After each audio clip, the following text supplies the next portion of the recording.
আরে তোমরা সবাই কোথায় গেলে? পূজা, কবিতা, বাড়িতে কেউ নেই নাকি? মেয়ে দুটো গেল কোথায়? এইদিকে আয়, দেখে যা তোদের জন্য কি এনেছি। তাড়াতাড়ি এইদিকে আয়। বাবা এসেছে, বাবা এসেছে। বাবা কি নিয়ে এসেছে আমাদের জন্য? তোদের দু বোনের জন্য বাজার থেকে নতুন জামা কিনে এনেছি। এই দেখ, দুটো জামা, একটা লাল জামা, একটা নীল জামা। আমাদের জন্য নতুন জামা এনেছো?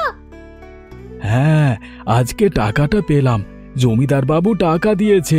ভাবলাম দুই বোনের জন্য দুটো জামা কিনে আনি। এই নে। কি রে পূজা, নতুন জামা দিলাম তাও তো দেখছি মুখ কালো করে আছিস। আমার এই লাল জামাটা একদম পছন্দ হয়নি বাবা। আমি ওই নীল জামাটা নেব। ওই জামাটা আমাকে দাও। আমি দুজনার জন্য একই ধরনের জামা এনেছি, শুধু ভিন্ন রং। তোর জন্য আমি এই লাল জামাটা পছন্দ করে এনেছি এবং কবিতার জন্য এনেছি ওই নীলটা। তোর যদি ভালো না লাগে, পরবর্তীতে আমি তোকে অন্য একটা জামা এনে দেব। এখন এটাই নে। কিরে পূজা, এভাবে বসে আছিস কেন? আমি এত করে তোকে ডাকছি, শুনতে পাচ্ছিস না নাকি? এত করে ডাকছো কেন আমাকে শুধু শুধু? দুপুর হয়ে গেছে, এখনো খাবি না? না খেয়ে বসে আছিস যে? খাবার দিয়েছি, খাবার খেতে আয়। না, খাবারের কোনো দরকার নেই আমার।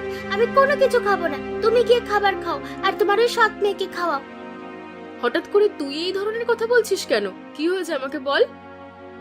এমন ভাব করছো মনে হচ্ছে তুমি কিছু জানো না। ও আচ্ছা, বুঝতে পেরেছি। ওই যে নতুন জামাটা পছন্দ হয়নি, ওই জন্য মন খারাপ করে বসে আছিস, তাই না? তোর বাবা তো বললো তোকে আবার একটা নতুন জামা কিনে দেবে। আমার নতুন জামার দরকার নেই। আমি ওই নীল জামাটাই নেব। ওই জামাটা আমাকে এনে দাও। তুই আমার মেয়ে, ও হচ্ছে আমার সৎ মেয়ে। তুই মন খারাপ করে থাকবি একটা জামার জন্য, সেটা আমি মেনে নেব? দাঁড়া। কবিতা, আয় কবিতা, এদিকে আয়। কি হয়েছে মা? আমাকে ডাকছিলে? তুই কেমন মানুষ? তোর ছোট বোন পূজা নীল জামার জন্য জেদ করে আছে, আর তুই কিনা বড় বোন হয়ে ওকে নীল জামাটা দিতে চাইছিস না? পূজা তো প্রতি মাসেই নতুন করে একটা জামা কেনে। আমি তো আর কিনি না। জামাটা আমার খুব পছন্দ হয়েছে। আবার মুখের ওপর কথা বলছিস? যা এখনই জামাটা নিয়ে এসে পূজাকে দিয়ে দে। তুই এই লাল জামাটা নে। কিন্তু আমি কোনো কিন্তু শুনতে চাই না। এক্ষুনি ওই জামাটা এনে ওকে দে।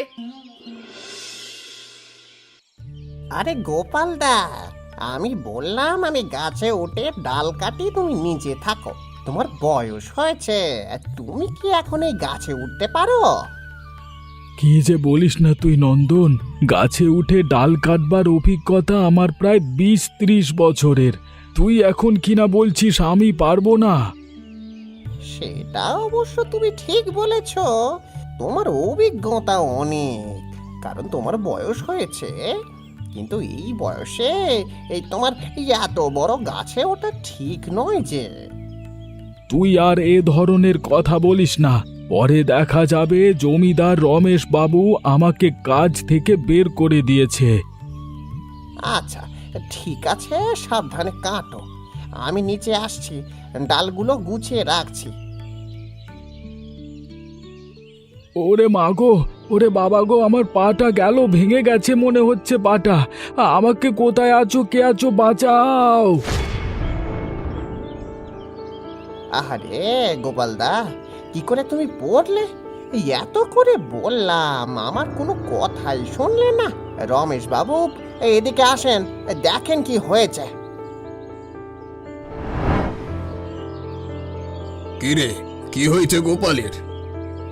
আরে বাবু, গোপালদাকে এত করে নিষেধ করলাম, এত বড় গাছে উঠে ডাল কাটতে হবে না। কোনো কথা শুনলো না, পড়ে গেছে। পাটা মনে হয় ভেঙে গেছে রে। আহারে, এখনো ওকে নিয়ে এখানে দাঁড়িয়ে আছিস কেন? তাড়াতাড়ি ডাক্তারের কাছে যা, ব্যান্ডেজ করিয়ে তারপর ওকে বাড়ি পৌঁছে দিয়ে আয়। বৌদি, অবৌদি, কে কোথায় আছো? এদিকে আসো, দেখে যাও, তোমাদের বিশাল বড় সর্বনাশ হয়ে গেছে।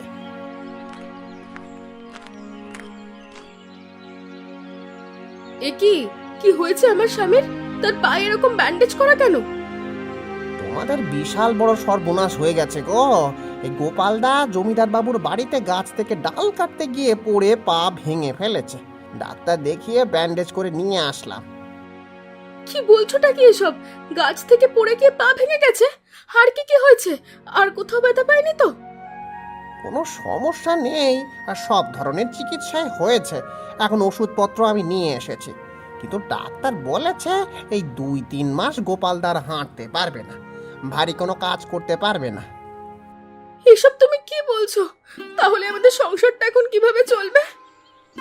সেটা তো আর বলতে পারছি না।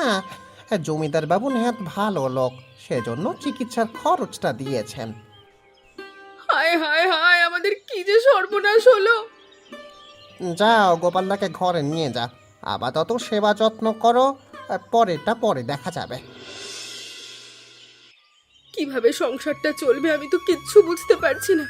যে কয়টা টাকা ছিল তা দিয়ে কোনো মতে তো এতদিন পার করেছি, এখন তো না খেয়ে মরার উপক্রম। আমি কি করব? আমি অসুস্থ, আমি তো চাইলেও কিছু করতে পারছি না। সেটাই তো দেখতে পাচ্ছি, সামান্য একটা কাজে গিয়ে অঘটন ঘটিয়ে বসেছো। কিভাবে ডাল কাটছিলে? কোন দিকে চেয়েছিলে তুমি? মাথার মধ্যে কিছু ছিল না? আমার বয়স হয়েছে, শেষ বয়সে গাছে উঠে, তাও তোদের জন্যই তো করি। তোদের ভালো রাখার জন্য এত কিছু করি, তোরা কি না আমাকে কথা শোনাচ্ছিস? আমাদের জন্য এত কিছু করছো, এখন যে আমরা সবাই না খেয়ে মরছি সেটা দেখতে পাচ্ছ না? আমি তো বললাম জমিদার বাবুর ওখানে যেতে, তিনি একটা কাজের ব্যবস্থা করে দেবেন। তোমরা তো কেউ আমার কথা শুনছো না। এখন কিনা আমি আমার মেয়ে মানুষ হয়ে অন্যের বাড়িতে কাজ করব? এটা তুমি আমাকে কেন বলনি বাবা? আমি আজকে থেকেই যাচ্ছি ও বাড়িতে কাজ করতে। বাড়ির দিকটা মা তুমি সামলে নিও। যাও যাও, কাজ করে নিয়ে পরিবারটাকে বাঁচাও, তোমার বাপ তো না খেয়ে মরবে। আমি বললাম তো কাজে যাব, তুমি আর বাবাকে কথা শুনিও না মা, বাবা এমনিতেই অসুস্থ। জমিদার বাবু, আমাকে চিনতে পারছেন? আরে হ্যাঁ হ্যাঁ, তোমাকে চিনতে পেরেছি। তুমি না গোপালের বড় মেয়ে কবিতা, তাই তো? হ্যাঁ জমিদার বাবু, গোপাল আমার বাবা হন, তিনি আপনাকে আপনার কাছে পাঠিয়েছেন। হ্যাঁ হ্যাঁ, গোপালের অবস্থা সবটাই তো আমি জানি। আমি নিজেই নন্দকে পাঠিয়েছিলাম গোপালের সাথে কথা বলতে। গোপাল 2-3 মাস বসে থাকবে। 2-3 মাস তো আর আমি বসে বসে টাকা দিয়ে তোমাদেরকে চালাতে পারবো না। আমারও তো টাকার দাম আছে, তার উপরে তোমার বাবার চিকিৎসার সমস্ত খরচ দিয়েছি। আপনি কতটা ভালো মানুষ সেটা সবাই জানে। আপনি যে এতগুলো টাকা চিকিৎসার জন্য খরচ করেছেন সেটাই অনেক, অন্য কেউ হলে সেটাও দেখতো না। যাই হোক, তুমি এখানে কাজ করো, তেমন কোনো কঠিন কাজ নয়, রান্না বান্নার কাজ আর কি। যদি কোনো সমস্যা হয় আমাকে জানাবে। আর হ্যাঁ, তুমি পারো তো সবকিছু? উপরওয়ালার ইচ্ছায় মোটামুটি সব কিছুই করতে পারি। মা বেঁচে থাকতে শিখিয়ে দিয়ে গেছেন, সব কিছু মনে আছে। বাড়িতে সব রান্না আমি করি, সব কিছু আমাকেই করতে হয়, বুঝতেই তো পারছেন। যাই হোক, যা যা কাজ দরকার আমি সব কিছু করব, তবে আমার বাড়িতে যেন কোনো সমস্যা না হয়, তাদের একটু বাজারঘাট করে দিয়েন। আচ্ছা ঠিক আছে, কোনো সমস্যা নেই, ওসব নিয়ে তোমাকে চিন্তা করতে হবে না। তোর চোখ কি অন্ধ হয়ে গেছে? তুই কি কিছু দেখতে পারছিস না? কি হয়েছে মা, আমাকে বলবে তো? এত বকাবকি করছো কেন শুধু শুধু? আরে আমি কি শুধু শুধু বকাবকি করছি? তোকে এত করে বোঝানোর চেষ্টা করছি, তুই তো কোনোভাবে বুঝতেই পারছিস না। তুমি আমাকে একবার বুঝিয়ে বলো, তারপর তো আমি বুঝতে পারবো। সেদিন থেকে ওই কবিতা তোর সৎ বোন জমিদার বাবুর বাড়িতে কাজে লেগেছে, সেদিন থেকে তোর বাবার আমাদেরকে একটুও ভালোবাসে না, তার ওই মেয়েটাকেই সে ভালোবাসে। তুই দেখতে পাচ্ছিস না? আমরা তো কাজে যাইনি, যেহেতু কবিতা কাজে গেছে তাই বাবা তো ওকেই একটু বেশি ভালোবাসবে। এখন আর কি করার? কবিতা ভালোবাসা পাবে আর আমরা সেটা মেনে নেব? এখন তুমি কি বলতে চাইছো? কবিতার জায়গায় আমি যাই? আরে না না, এখন তোর কাজে যেতে হবে না। আমার কাছে একটা ভালো বুদ্ধি আছে, এতে সাপও মরবে, লাঠিও ভাঙবে না। কি বুদ্ধি বলো তো মা? শোন। কি যে করিস না পূজা তুই, তোকে বললাম তোর আশা লাগবে না, আমি একাই পারবো। তুমি একা প্রতিদিন কত কাজ করো, সংসার টানো, তা আমার দেখতে ভালো লাগে না, সেজন্য ভাবছি তোমাকে একটু সাহায্য করব। আমি একাই তো সব কাজ পারি, তুই বাড়িতে মাকে সাহায্য করবি, বাবার সেবা যত্ন করবি, তাহলেই তো হলো। তা তো এখন আমি করি, তুমি এখানে কাজ করো, তোমারও একটু সাহায্য করি। আচ্ছা ঠিক আছে, আমি একটু পানি নিয়ে আসি, তুই থাক। কিরে পূজা, তোকে এমন দেখাচ্ছ কেন? হঠাৎ করে কি হলো বুঝতে পারছি না, পেটের মধ্যে কেমন ব্যথা করছে। তোকে বলেছিলাম আসার দরকার নেই, যা যা যা, তুই এক্ষুনি বাড়ি চলে যা। তোমার সাহায্য করার জন্য এসেছিলাম, তেমন আর পারবো না। শোনো দিদি, তুমি জমিদার বাবুকে বলে একটা লাউ নিয়ে এসো তো। লাউ দিয়ে আবার কি করবি? আমার খুব খেতে মন চাইছে, তুমি বলে নিয়ে এসো। আচ্ছা ঠিক আছে, আমি বলে নিয়ে আসবো, তুই এখন যা। কিরে পূজা, তুই এখানে ওভাবে দাঁড়িয়ে আছিস কেন? তোমাকে তো বললাম একটা লাউ নিয়ে আসার জন্য, ওই তো তুমি লাউ নিয়ে এসেছো, সেজন্যই তো দাঁড়িয়ে আছি। কিরে পাগল, লাউ এনেছি কিনা সেটা তো বাড়িতে থাকলেই দেখতে পেতে, এখানে দাঁড়িয়ে কি লাভ? আরে দিদি, আমি তো এই লাউটা তোমাকে আনতে বলেছি, লাউ ইলিশ রান্না করব, সেই জন্য। লাউ ইলিশ রান্না করবি? কিন্তু লাউ তো আমি এনেছি, ইলিশ কোত্থেকে পাবি? সেটা তোমাকে ভাবতে হবে না, আমার কাছে ইলিশ মাছ আছে। তোর কাছে ইলিশ মাছ আছে? তাহলে তো ভালোই হলো, চল চল বাড়িতে গিয়ে এখনই তোকে রান্না করে দেব। দিদি, বাড়িতে রান্না করব না, তুমি দেখছি কিচ্ছু বুঝতে পারো না। বাড়িতে রান্না করবি না তার মানে কি বলতে চাচ্ছিস তুই? আমার ইচ্ছে হয়েছে আমরা দুজনে মিলে পিকনিক করব। ওই যে আমাদের বাঁশবাগান রয়েছে, সেখানে আমরা দুজন মিলে পিকনিক করব, সেখানে লাউ ইলিশ রান্না করব। আচ্ছা ঠিক আছে, তাহলে চল, বাবা মাকেও আসতে বলি। বললাম তো আমরা দুজনে পিকনিক করব, সেখানে বাবা মাকে আসতে বলবে কেন? তাদের জন্য খাবার দরকার পড়লে নিয়ে যাব। আচ্ছা ঠিক আছে, তুই যেটা ভালো মনে করিস কর। এখন চল দুজনে গিয়ে তাড়াতাড়ি রান্নাটা বসাই, এমনিতে অনেক বেলা হয়ে গেছে। রান্নার জন্য যা যা লাগবে সবকিছু ওই বাঁশবাগানে গিয়ে রেখে এসেছি, তুমি ওখানে যাও, আমি আরেকটু কাজ আছে বাড়িতে, করে আসছি। তুই একটা ভালো কাজ করেছিস, সবকিছু আগে আগে গুছিয়ে রেখেছিস। আচ্ছা ঠিক আছে, তুই তাড়াতাড়ি ফিরে আয়, আমি যাচ্ছি, রান্না বান্নার কাজ শুরু করে দিচ্ছি। জমিদার বাবু, আপনি আমার সাথে চলুন, আপনাকে একটা জিনিস দেখানোর আছে। তুমি না গোপালের ছোট মেয়ে, সকালে না আসলে আমাদের বাড়িতে কাজ করতে? সকালে তো আমি আপনাদের এখানে এসেছিলাম, পরে আমি চলে গেছি বাড়িতে। তা হঠাৎ করে আমাকে ডাকছো কেন? কি হয়েছে? কিছু লাগবে নাকি? কোনো ঝামেলা হয়েছে আবার? গোপালের কি অবস্থা? অসুস্থ হয়ে পড়লো নাকি আবার? বাবা একদম ঠিক আছে, কিন্তু আপনার সর্বনাশ হতে চলেছে, সেটা আপনি কোনোভাবেই টের পাননি, সেটা দেখানোর জন্যই আপনাকে আমি ডেকেছি। হ্যাঁ, আমার সর্বনাশ হয়ে যাচ্ছে, আমি জানি না, তুমি সেটা দেখানোর জন্য আমাকে ডাকছো? কি বলছো কিছুই তো বুঝতে পারছি না আমি। আমি বললে হয়তো আপনি বিশ্বাস করবেন না, আপনি আমার সাথে চলুন, গিয়ে নিজের চোখে সবটা দেখলে তখন বিশ্বাস করবেন।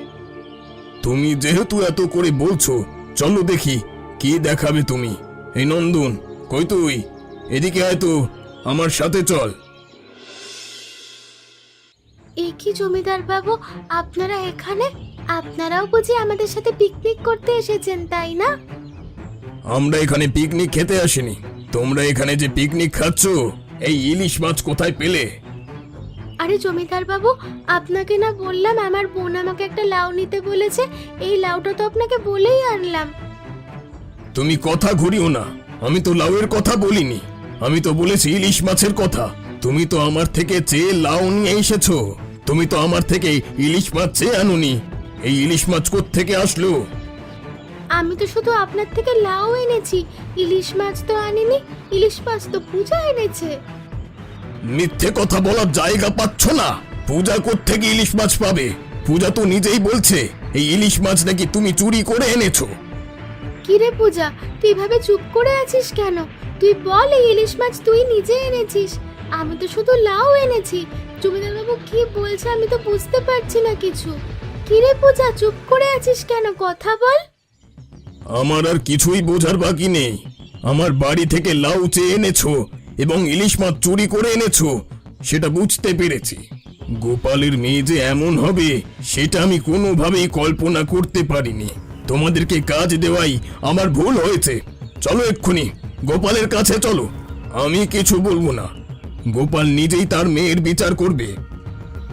জমিদার বাবু, একবার বোঝার চেষ্টা করুন, আমি কোনো মাছ চুরি করিনি।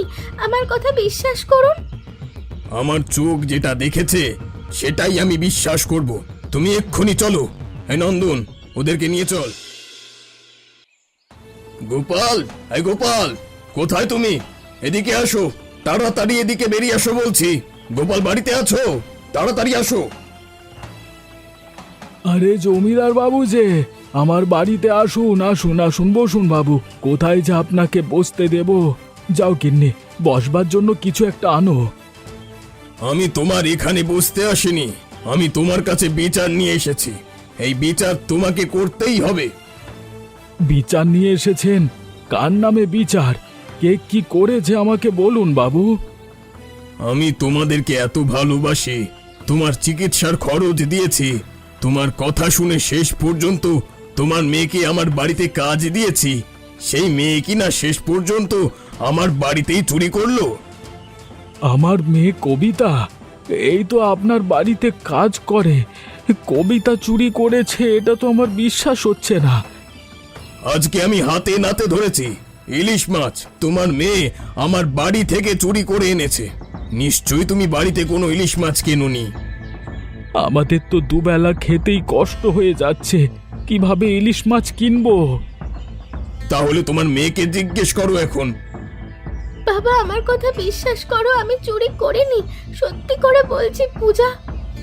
তোর ওই মুখে আমার আর বাবা বলে ডাকবি না।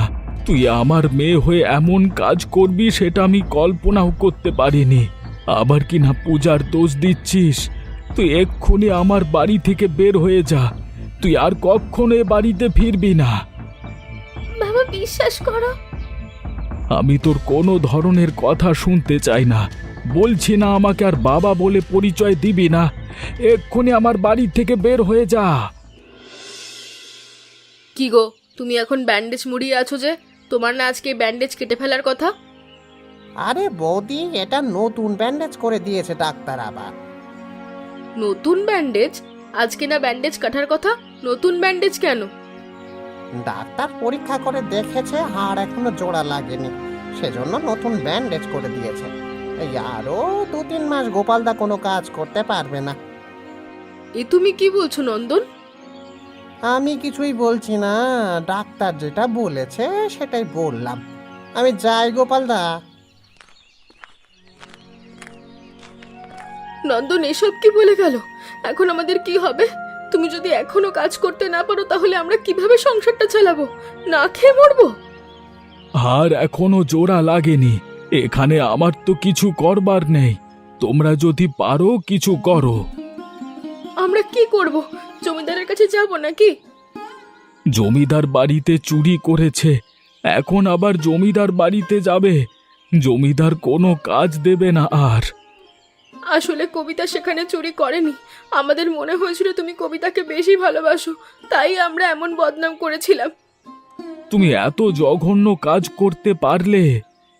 তখন করে ফেলেছি, এখন ভুল বুঝতে পারছি। চলো সেখানে গিয়ে সব স্বীকার করব জমিদারের কাছে, আর কবিতাকে খুঁজে বের করব। আমরা ক্ষমা চাইব। আমার মেয়ে যে নিরপরাধ ছিল এটা প্রমাণ করতে হলে আমার সেখানে যেতে হবে। তোমরা এত বড় একটা ঘৃণিত কাজ করেছো, এখন আবার সেটা স্বীকার করতে আসছো? আমাদের ভুল হয়ে গেছে জমিদার বাবু, আপনি দয়া করে আমাদেরকে ক্ষমা করে দিন। আমাদের এখানে নতুন করে একটা কাজ দিন। তোমরা তো আমার সাথে অন্যায় করোনি, তোমরা কবিতার সাথে অন্যায় করেছো। ক্ষমা চাইতে হলে কবিতার কাছে চাও। কবিতা কোথায় চলে গেছে তা তো আমরা জানি না।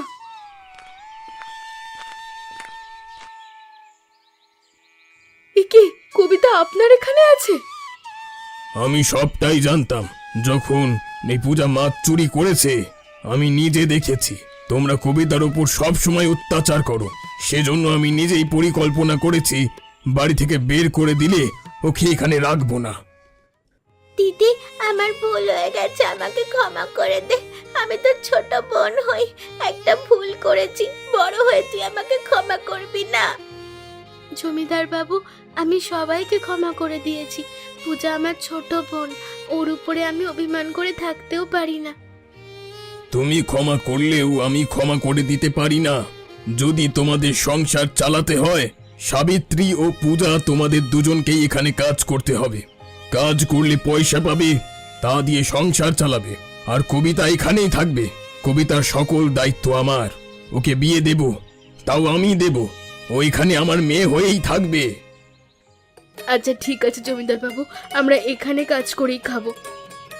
বলো তো বন্ধুরা, লাউ ইলিশ কোথায় রান্না করেছিলাম আমি? এমন মজার মজার গল্প দেখতে চাইলে আমাদের চ্যানেলকে সাবস্ক্রাইব করতে ভুলবে না।